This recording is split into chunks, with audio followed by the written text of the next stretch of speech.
Warning: this video may contain graphic content such as sexual scenes, violence, gore, boobies, and the rest of the fun stuff. Unfortunately, YouTube won't allow that, so we'll try what we can. Please be over 18 to view this video, and don't say we didn't warn you. Endlessly searching for an original sound. Hey guys, welcome back to Song of Saya. Yo finds herself sitting alone in the cafeteria, searching for a familiar face as her lunch cools on the table in front of her. She was hoping to see Koji today, but he must have had other plans. That wouldn't be all that unusual. Normally Omi and Fuminari would pick up the slack. But Omi and Fuminari aren't here anymore. Yo puts down her chopsticks, her appetite ruined by the lack of company, and by the anxiety eating at her.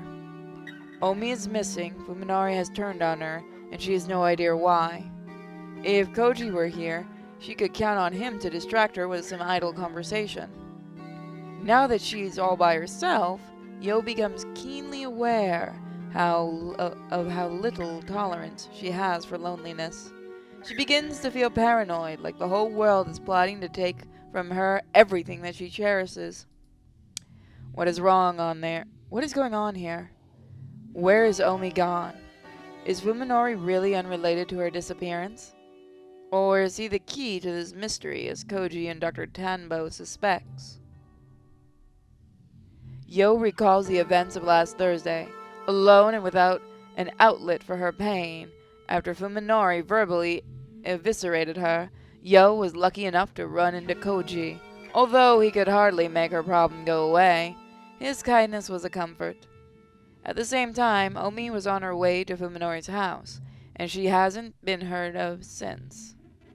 Yo has only been aware of Fuminori's connection to Omi's disappearance since yesterday, when Koji revealed the truth during their visit to the hospital.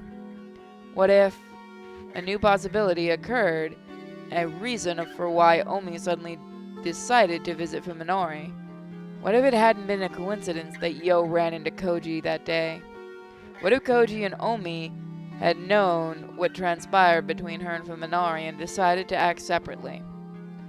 Omi might have seen the confrontation in the courtyard. She might have even been eavesdropping. It's not unthinkable. As the idea forms in her mind, Yo feels as though something is tearing apart her body from the inside. It's only a possibility, but if it's true, then whatever happened to Omi is Yo's responsibility too, isn't it? Yo clutches her head, groaning in agony. The food on her tray is now cold, not that she would have eaten it anyway. Despite her frustration and anxiety, Yo isn't able to act on her own. She's never been good at adapting to challenges, and no one would ever call her proactive. She hasn't the slightest idea how to respond to this situation. If Omi were here, she would probably yell at Yo to think positive and trust her instincts. Yo was always dependent on her best friend's energy. Now that Yomi is gone, Yo realizes just how weak and useless she is. She can only sink deeper and deeper into the abyss of self-loathing. A sudden ringing of her phone pulls her back from the brink of despair. It's a text message. There's no title, and the sender is Omi-chan! Yo cries out in shock. The message itself is even more baffling. If you want to know about Sakisaka Fuminori, come to his house alone. Tell no one. The message bears no trace of Omi's personality, but Yo can't deny that it was sent from her phone. She takes a deep breath to calm herself before typing her reply, taking care that excitement doesn't cause her fingers to slip. Is that you, Omi? Where are you? Yo presses send. The screen shows that her message was received. As she waits for a reply, her mind fills with questions. Is someone else using Omi's phone to send text messages? If so, why to her? Something suddenly occurs to her. She and Omi had exchanged countless messages over the years, many of which contain the sort of embarrassing confessions that close girlfriends share. At times, when her feelings for Fuminori grew too strong to contain, Yo often put them into words for Omi to read. Did Omi put a password on her phone? Even if she had, the person who sent the message was obviously able to unlock it, which means that whoever it is has full access to her history. Do you want to know about Sasaki Fuminori? Yo reads the strange message one more time. Whoever sent it must believe that Yo has an interest in Fuminori. The phone rings again, startling Yo, but she quickly recovers and looks at the screen. There's no title, and its sender is still Takahata Omi. I'll tell you everything when we meet. Come alone, tell no one. It's not Omi. She'd never try to scare Yo with such a mean-spirited prank. Anxiety has brought Yo almost to tears. Her mind isn't made to deal with this. Who is using Omi's phone and promising to reveal Fuminori's secrets? Who? Yo desperately wants advice from Koji, from anyone. She even starts to dial Koji's cell, but a sudden suspicion stops her. The sender might be somewhere nearby, watching her at this very moment. A cold chill runs down her spine as she looks fervently around the cafeteria. Come alone, tell no one.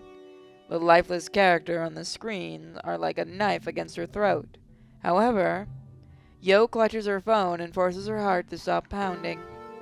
Isn't this cowardice exactly what she hates most about herself? Doesn't she want to know what she's capable of? Doesn't she want to do more than sit and wait? Yo realizes that her hand is shaking. How easy it would be to just give in to her cowardice, to convince herself that Omi and Fuminori are beyond her reach.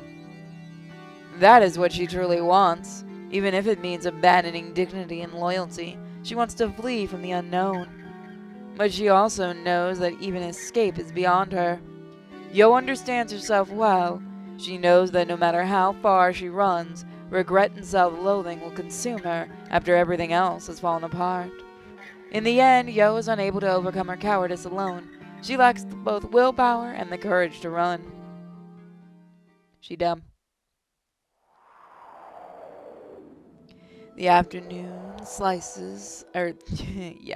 the afternoon silence is somehow forbidding, whatever. The stink is in the air, the stink of garbage left out to rot. Even this perfectly normal residential neighborhood seems ominous to Yo in her current state.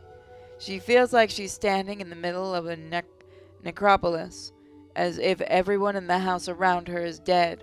Well, let me tell you, Yo. She pushes her fear aside and presses the buzzer on the Sakisaka house front gate. Fuminori wasn't in class today. Is he home? He couldn't have sent those awful messages, could he? She doesn't even want to consider the possibility, so she forces the unwelcome thought from her mind. Begone, thought. There's no response from the intercom. Yo doesn't know, of course, that Omi stood in the same spot 1 week ago, staring at the silent intercom with the same confusion that Yo is experiencing now. She, however, is not forced to wait as Omi was. The phone in her pocket rings, catching her off guard. It's another text from Omi's phone. Come in, the door is open. Yo looks around quickly, a shiver running through her as she realizes that she's being watched. Searching fearfully for her observer, Yo spots movement out of the corner of her eye. On the second floor of the Sakisaka house, a tightly drawn window curtain just fluttered. The person who sent the message is inside the house. Only now does Yo realize that every other window has its storm shutters closed. No matter what happens inside, no one will ever know. This time, she nearly gives in to the intense urge to flee. But the terror she feels towards her invisible watcher is stronger, and will not permit her to turn her back upon the open window. She has nowhere to run. Yo bursts into tears, unable to take a single step. The phone in her hand rings again, demanding that she enter. She steps through the gate. When she enters the house, an overwhelming stench assaults her nostrils. The house is dark, even though it's the middle of the day. Fuminori must be out, as his shoes are not in the vestibule. However, Yo catches sight of a different pair stuffed behind the shoe cupboard. They look familiar, so she pulls them out of the shadows for a closer look, and soon recognizes them. Her mind tries desperately to deny reality. They are identical to Omi's favorite shoes. Yo has seen her wearing them many times before, but that doesn't mean Omi is here, she tells herself. They might belong to someone else, someone who bought the same shoes from the same store. There's no way Omi could be here. Is there? With sudden flash of clarity, Yo presses the most frequently used speed dial button on the phone in her tightly clenched fist. The phone dials Omi's number. It takes only a second for a signal to reach the nearest relay station, and then a familiar ringtone echoes through the house. It's coming from the second floor. Someone must still be up there in the room with the moving curtains. Omi's phone rings for just a few moments, then it stops, as whoever it is realizes Yo's intentions. For the first time, Yo feels the definite presence of her formless guide. 誰ですか? She gathers her courage and calls out into the house, but there is no response. Whoever it is must not want to be seen. Swallowing hard, Yo walks down the hallway to the staircase. Maybe it's Omi, maybe it's Fuminori. Surely it's just the two of them playing a prank on her. Koji might even be here with them. Yo's mind fills with comforting images of her friends. She needs to believe that there's still hope, otherwise she could not take another step. おみちゃんだよね。咲坂くんだよね。 As she climbs the stairs, one at a time, Yo calls out in a voice choked with tears. When they see her sobbing, they'll probably laugh at her. Let them. It would be the happiest moment of her life. She just wants this torment to end. She tries to move faster, but her trembling legs will not let her. With each agonizing second that passes, she begs for release from this nightmare. After climbing for what seems like an eternity, Yo finds herself standing in the second-floor hallway. No sound greets her. There is only the gloom brimming with silent malice. おみちゃん。おみちゃん。 She shuffles forward, calling out in a weak voice. 出てきてよ。お願いだよ。こんなのもうやだよ。 The door in front of her is half open. It must lead to the room that overlooks the front gate. Yo watches helplessly from the corner of her mind as her body seeming to move on its own volition, slowly opens the door. The room is empty. The damp, stinking air clings to Yo's skin. やめて。 She is at her limit, unable to take a single step more. Her spirit has been utterly crushed. Perhaps this is a moment her tormentor was waiting for. Suddenly, that thing releases its grip on her breast and pulls out from under her bra.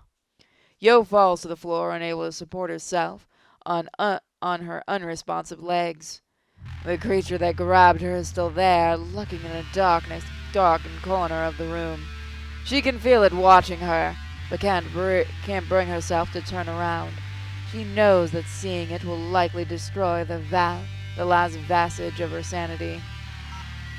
From close by comes the beeping buttons being pressed. Yo hears the cheerful electronic sound, terribly out of place in this room, and sees the phone in her hand blinking coldly. A new text message has arrived. She's powerless to stop herself from reading the characters on the screen. You're pretty and your breasts are big and soft. I bet they're good for attracting males. Now she has her answer. The message from Omi's phone was sent by the thing that just mauled her breasts. 神様。 Yo curls up into a tiny sobbing ball, unable to raise her voice or even move. 神様。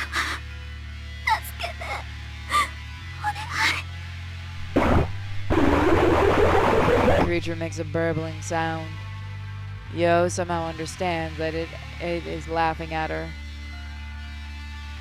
That must be how you tempted Fuminori.